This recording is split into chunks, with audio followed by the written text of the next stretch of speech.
আসসালামু আলাইকুম। আপনারা সবাই কেমন আছেন? আশা করি সবাই ভালো আছেন। সবাইকে শুভ সন্ধ্যা জানিয়ে আজকে আমাদের ক্লাস শুরু করতে যাচ্ছি। আজকে আমরা যে ক্লাসটা শুরু করতে যাচ্ছি, আপনারা জানেন আমরা আপনাদেরকে পূর্বে ঘোষণা দিয়েছি যে আমরা ১৫টি ক্লাসের মাধ্যমে আমরা আপনাদেরকে একটা আইটিপির উপর একটা সুন্দর একটি ক্লাস উপস্থাপন করব এবং সেই সাথে আপনারা কীভাবে অতি শীঘ্রই যে আইটিপি পরীক্ষায় পাশ করতে পারেন তার জন্য আমরা কিছু দিক নির্দেশনা দিব। তার জন্য আমাদের সঙ্গে থাকার জন্য আমরা বলেছি এবং যারা যারা ভিডিওটি দেখবেন আমরা আপনাদেরকে বলছি যে একটি শেয়ার দেওয়ার মাধ্যমে যাতে আমরা ক্লাসগুলো সকলেই দেখতে পারে এবং অংশগ্রহণ করতে পারে। তার জন্য আপনাদের সকলকে বিনীতভাবে রিকোয়েস্ট করবো যে আপনারা যারা যারা ক্লাসগুলো দেখবেন অবশ্যই একটি শেয়ারের মাধ্যমে আপনারা দেবেন। দেখেন আমি এত কষ্ট করে আপনাদের ক্লাসগুলো দিচ্ছি, আপনারা যদি একটা শেয়ার না দেন তাহলে স্বার্থপরের মতন কাজ হয়ে যায়। আমি বলছি আপনাদেরকে বিনামূল্যে ক্লাস দিচ্ছি, 15টি ক্লাস আমি আপনাদেরকে বিনামূল্যে দিব, যে ক্লাসের মধ্যে আপনাকে অবশ্যই একটা আইটিপি পাস করতে পারবেন এবং যা ক্লাস করবেন অবশ্যই পাস করতে পারবেন। তো হলো চলেন আমরা চলে যাই যে আজকে আমাদের ক্লাস মূলধারার ক্লাস। আমরা একটি ক্লাস ইতিমধ্যে করেছি, আপনারা জানেন। তো আমার পরিচয় পত্র দেওয়া আছে, আজকে আমরা যে ক্লাস করবো আইকন 2023-এর উপর আমরা আজকে আলোচনা করব। এবং এই আলোচনাগুলো করার পূর্বে আপনার এই যে প্রশ্নগুলো আমরা লিখে দিয়েছি, এই সবগুলো প্রশ্ন আপনার খাতার মধ্যে লিখে রাখতে পারেন। কারণ হচ্ছে আমরা আপনাদের গত ক্লাসে অবশ্যই মান বন্টন সম্পর্কে কথা বলছি, যে আপনার ক্লাসে যে মান বন্টন রয়েছে এবং সেই মান বন্টন কীভাবে আপনাদের ক্লাস পরীক্ষা হবে এবং 100 মার্কের মধ্যে পরীক্ষার মধ্যে আপনি কোন বিষয়ে কত মার্ক থাকবে সেই মান বন্টন সম্পর্কে আমি আপনাদেরকে বলেছি। যে সেই সুবাদে আজকে আমরা দেখেন আমরা যে এই 1 থেকে 18 পর্যন্ত আমাদের সংজ্ঞা দেওয়া আছে, বিভিন্ন আয়কর আইন 2023-এ যে সংজ্ঞাগুলো দেওয়া আছে এই সংজ্ঞা থেকে 1 থেকে 2টি বা 3টি প্রশ্ন থাকবে। যেহেতু 2টি বা 3টি প্রশ্ন থাকবে এবং প্রত্যেকটা প্রশ্নের মান থাকবে 1। আপনারা জানেন ওইখানে প্রশ্নতে আইটিপি প্রশ্নতে বিভিন্ন কোয়ালিফিকেশনের প্রশ্ন হয়। এই প্রশ্নগুলো জানা আপনাদের, এগুলো হচ্ছে আপনার বেসিক, যে একটি আইনের যে বেসিক যে বিষয় সেই বেসিক আলোচনা হচ্ছে আপনাকে এই জিনিসগুলো আপনাকে জানতে হবে। আপনি যদি বেসিক আলোচনা না জানেন তাহলে আপনাকে হয়তো অনেক কিছু আপনার অগোচরে থাকা যাবে থেকে যাবে। তা আপনার বেসিক জিনিসটা আপনাকে অবশ্যই জানতে হবে। তো আমরা সেই বিষয়ে আজকে আলোচনা করব যে আমরা কীভাবে আয়কর আইন যে আমাদের সিলেবাসটা রয়েছে, যে বৃহৎ একটি সিলেবাস, আমরা এখন যারা প্রিপারেশন দিতে পারিনি অথবা এখন আমরা নেইনি কিন্তু আমরা আবেদন করেছি আইটিপির জন্য, সেই জন্য আপনারা আমাদের ক্লাসের সাথে যুক্ত হন এবং আশা করি আপনারা ভালো একটা আপনাদেরকে দিতে পারবো। তো হ্যালো ভিউয়ার্স, আপনারা যারা যারা দেখবেন অবশ্যই লাইভটি ভিডিওটি শেয়ার করবেন এবং আপনারা যারা এখন ক্লাস করতেছেন অবশ্যই আমাদের ক্লাসগুলো যদি ভালো লাগে আপনারা সকলে শেয়ার করবেন এবং আমাদের সঙ্গে থাকবেন। হ্যালো ভিউয়ার্স, তো আমরা চলুন এখন আমরা চলে যাই মূল আলোচনা করবে। তার সাথে আমাদের বোর্ডে যে প্রশ্নগুলো দেওয়া আছে সবগুলো প্রশ্ন আপনি লিখে রাখেন, অবশ্যই খাতার মধ্যে A to Z আপনি প্রশ্ন লেখেন। আমরা এরকমভাবে প্রতিদিন 20টি করে প্রশ্ন নিয়ে আমরা আপনাদের সামনে হাজির হবো এবং আলোচনা করবো। আশা করি আমাদের আলোচনার সঙ্গে থাকা এবং একসাথে যেমন ক্লাসে আলোচনা শেষ হবে তেমনই আপনার প্রশ্নগুলো শেষ হবে। তো এই হচ্ছে আমাদের আলোচনা। তো আমরা এখন যে আলোচনাটা করব আমরা হচ্ছে যে মূল যে আলোচনা আমরা এখন চলে যাব, যে সেই আলোচনা আমাদের সঙ্গে থাকার জন্য আপনাদের অবশ্যই আমাদের ক্লাসটি অবশ্যই শেয়ার করতে হবে।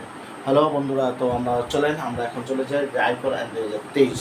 আয়কর আইন 2023 কী সেই বিষয়ে আজকে আমরা আলোচনা করব। আমরা জানি যে আয়কর আইন 2023 হলো 1984 সনের একটি আইন এবং সেই আইনটি সংশোধন হয়ে 2023 সালে করা হয়েছে এবং এটি হচ্ছে 12 নং আইন এবং এই আইনের মোট 345টি ধারা আছে এবং 8টি তফসিল আছে এবং 25টি অনুচ্ছেদ রয়েছে। যদি বলা হয় আয়কর আইন কি, আয়কর হচ্ছে আয়ের উপর যে এটা হচ্ছে আয়কর। আর আয়কর আইন কি, যদি এরকম প্রশ্ন আছে আয়কর কি, আয়কর হচ্ছে যে ব্যবসা বা ব্যক্তি আয়ের উপর সরকার ব্যবসা বা ব্যক্তি যে কর আরোপ করে সেটা হচ্ছে আয়কর। সরকার ব্যবসা বা ব্যক্তি আয়ের উপর যে কর আরোপ করে সেটা হচ্ছে আয়কর। আমি আবার প্রশ্নটা বলছি যে আয়কর কি। আয়কর হচ্ছে আপনার এইভাবে লিখতে পারেন যদি আসলে আয়কর কি, যে আয়কর 2023 এর মতে আয়কর হচ্ছে সরকার ব্যবসা বা ব্যক্তির উপর যে কর আরোপ করে তাই হচ্ছে আয়কর। আমি আবার বলছি প্রশ্নটা, যে আয়কর কি।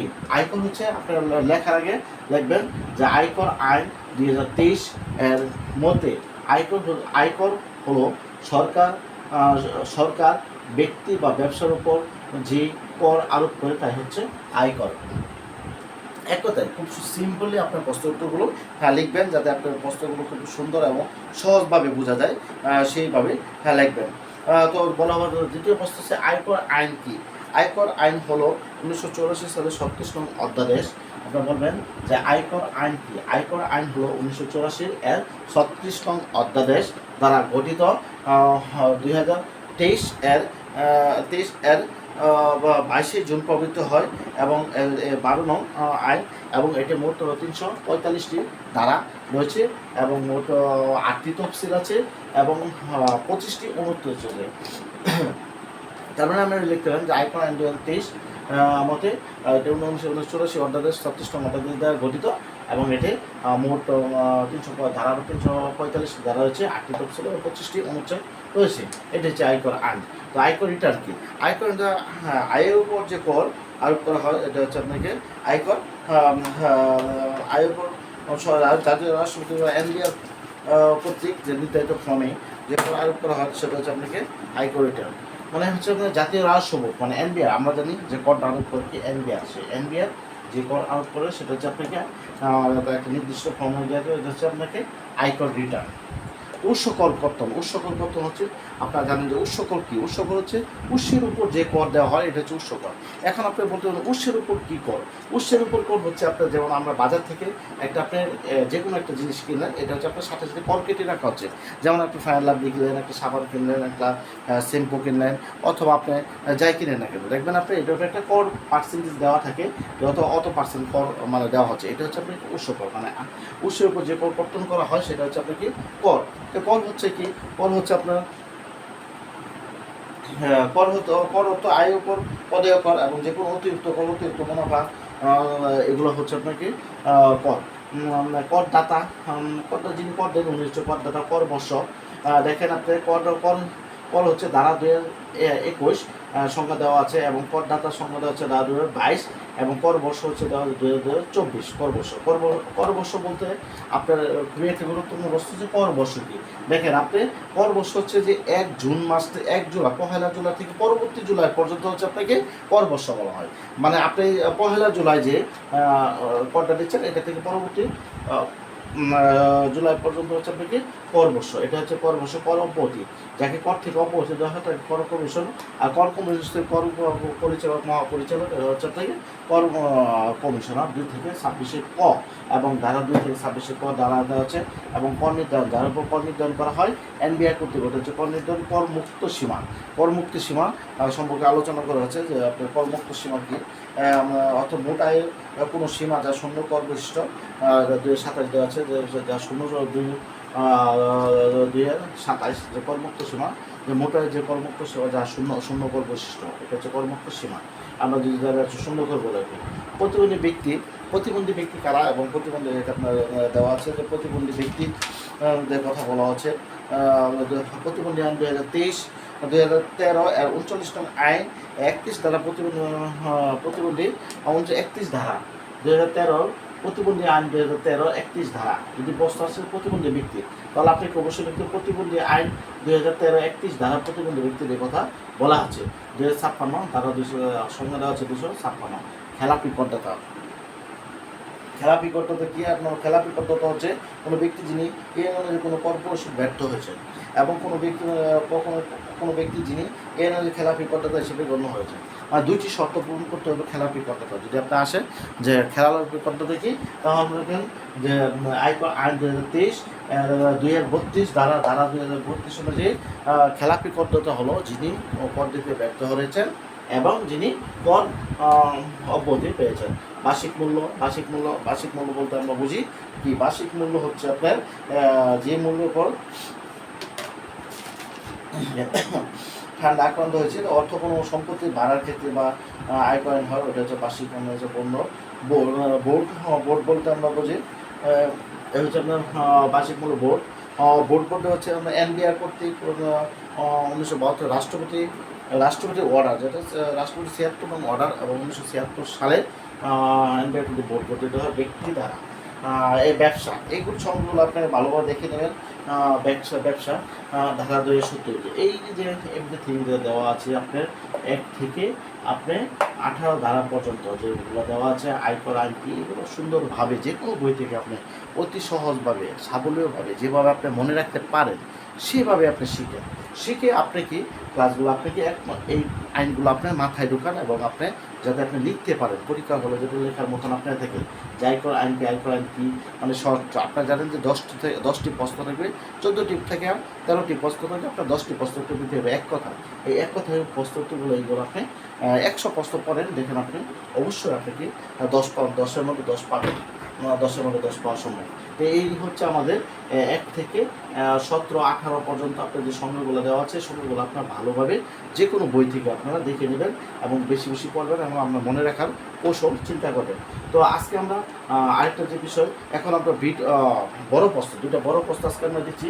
একটা হচ্ছে আয়কর কর্তৃপক্ষ নিয়োগের বিধান ধারা 5 এবং আয়কর কর্তৃপক্ষের দায়িত্ব ও কার্যবলী ধারা 8। এই হচ্ছে এখানে হবে ধারা 8, খুবই এটা গুরুত্বপূর্ণ হবে। আয়কর কর্তৃপক্ষের বিধান ধারা 8, এই দুটো প্রশ্ন আপনারা পড়তে পারেন, কারণ এই দুটো প্রশ্ন খুবই গুরুত্বপূর্ণ। কারণ আপনারা জানেন আমরা গত ক্লাসে আপনার প্রশ্নের মানদণ্ড সম্পর্কে বলেছি যে আপনারা অবশ্যই 10টি বিষয় আপনার পরীক্ষা হবে এবং তার মধ্যে বাংলা, ইংরেজি, হিসাব বিজ্ঞান এবং 7টা আইন থাকবে আপনার। এই 7টা আইনের উপর থেকে একবার প্রশ্ন করবেন, প্রশ্ন মধ্যে আপনি কি উত্তরগুলো দিতে পারবেন। আয়কর আইন কি, তো আমরা এই সঙ্গগুলো আমরা দেখলাম এবং সঙ্গগুলো কীভাবে সুন্দরভাবে আপনার সুন্দরভাবে পাবেন সেটা আপনারা দেখতে পাবেন। তো এই ছিল আপনার আয়কর কর্তৃপক্ষের নিয়োগের বিধান ধারা 5 এবং আয়কর কর্তৃপক্ষের দায়িত্ব কার্যবলী ধারা 8। এগুলো আপনি সুন্দরভাবে এই দুটো প্রশ্ন সুন্দরভাবে আপনি দেখবেন। তো এই ছিল আজকে আমাদের যে ক্লাস, এবং ক্লাসের যদি আপনাদের ভালো থাকে এবং আপনারা যদি আপনার মনে আমাদের সাথে থাকতে চান, অবশ্যই আপনার ক্লাসগুলো শেয়ার দেবেন। আর যদি শেয়ার দেওয়ার মাধ্যমে আপনাদের আমাদের আরেক ভাই বোনেরা যদি দেখতে পারে, তাহলে আমরা আশা করি যে আমরা উপকৃত, অথবা এটি আমাদের সাফল্য। তো আশা করি আপনার ক্লাস যে আমাদের বোর্ডের যে প্রশ্নগুলো আছে অত্যন্ত সুন্দরভাবে আপনার নোট করে রাখবেন এবং আপনি একদম ভেঙে পড়বেন। যাই করেন কি মানে এইভাবে সুন্দর ভেঙে আপনার সিলেবাসটা যেহেতু অতি অল্প সময় আপনি কভার দেওয়ার চেষ্টা করবেন। তো এই ছিল আমাদের আজকের যে আলোচনা, সেই আলোচনা আপনাদের কেমন লেগেছে এবং যদি আপনাদের ভালো লেগে থাকে তাহলে আমাদেরকে অবশ্যই কমেন্টস করে জানাবেন। এবং আপনার আজকে থেকে প্রিপারেশন নেন। আরেকটা কথা, আপনি কিন্তু প্রচুর স্টাডি করতে হবে, পড়াশোনা নো অল্টারনেটিভ স্টাডি, আপনাকে বিকল্প করার কিছু নেই। আপনাকে এই অল্প সময় 10টি বিষয় আপনি একত্রে পরীক্ষা দেওয়া, আপনাকে অবশ্যই স্টাডি করতে হবে। যেহেতু পরীক্ষা খুব সন্নিকটে হয়তো হয়ে যেতে পারে, এই বছর হয়ে যাওয়ার সম্ভাবনা বেশি, তাহলে আপনি অবশ্যই আপনার প্রিপারেশন নিতে পারেন যাতে আপনার নিজেকে একজন আইটিপি হিসেবে প্রতিষ্ঠিত করতে পারেন এবং সেই লক্ষ্যে আপনাকে কাজ করতে হবে। এবং আপনি অবশ্যই আমাদের আইনগুলো ভালোভাবে পড়বেন এবং যে কোনো একটি বই আপনার সহযোগিতার মাধ্যমে আপনি ছোটো বইগুলো পড়তে পারেন। যেহেতু আমি শুরুতেই বলেছি যে এত বড় সিলেবাস আপনাদের অল্প সময়ে পড়ে সম্ভব নয়, তাই আমি যে আইনগুলো দিচ্ছি আপনার ভেঙে পড়েন, ইনশাআল্লাহ ভালো পাবেন। প্রত্যেকটা ধারা আপনার মুখস্থ করে চলবেন। আর এই বড় দুটো প্রশ্ন আপনার খুবই গুরুত্বপূর্ণ, আয়কর কর্তৃপক্ষ নিয়োগের বিধান 5 এবং আয়কর কর্তৃপক্ষের দায়িত্ব কার্যকর, দুটো বড় প্রশ্ন আপনাকে অবশ্যই প্রশ্ন দেখেন পড়তে হবে। আর এগুলো হচ্ছে আপনার শর্ট প্রশ্ন, এগুলো হচ্ছে এক কথার প্রশ্ন, এই পর্যন্ত আপনার শিখতে হবে। তো আগামী ক্লাসে আসার আগে আপনারা অবশ্যই আপনাদের যে বাড়ির কাজটা থাকবে সেই বাড়ির কাজটা আমি আপনাদেরকে দিয়ে দিচ্ছি এবং হোমওয়ার্ক আজকে আমরা আলোচনা করলাম। এবং অবশ্যই আশা করি যে আগামী ক্লাসে আপনারা ক্লাসগুলোর সাথে আপনারা অবশ্যই A to Z আপনারা এই প্রশ্নগুলো সবগুলো প্রশ্ন আপনারা অত্যন্ত সুন্দরভাবে শিখে আপনারা মুখস্থ করে শিখে আপনারা পড়ে আসবেন। এবং আগামী ক্লাসে আমরা নতুন আলোচনা করবো। আজকে আমাদের 2য় নম্বর ক্লাস। তো এই ছিল আজকে আমাদের আলোচনা। আপনাদের কেমন লেগেছে আমাদের আলোচনা তা আমাদেরকে জানাবেন এবং যদি ভালো লেগে থাকে অবশ্যই আপনারা একটি লাইক এবং শেয়ার দিবেন যাতে আমাদের ক্লাসগুলো অন্য সবাই দেখার সুযোগ পায়। এবং সেই সাথে যদি আপনাদের কোনো কিছু জানার থাকে এবং আপনারা অবশ্যই আমাদের সাথে যোগাযোগ করবেন। ভালো থাকবেন, সুস্থ থাকবেন, সুন্দর থাকবেন এবং পরিশ্রম করেন, এই প্রত্যাশা রেখে আজকে আমরা বিদায় নিচ্ছি আমাদের ক্লাস থেকে। আসসালামু আলাইকুম।